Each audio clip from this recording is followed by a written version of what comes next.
សាខ្ញុំក៏បានមានអ្នកថ្មីអូយឈឺណា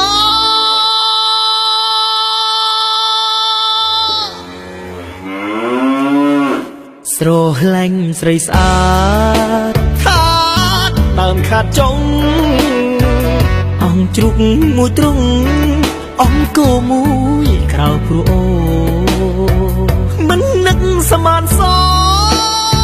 ពេលបោកអង្គពីខ្លួនស្រីស្រស់ដំនួនដាក់ពេលផាយទៅរកអ្នកថ្មី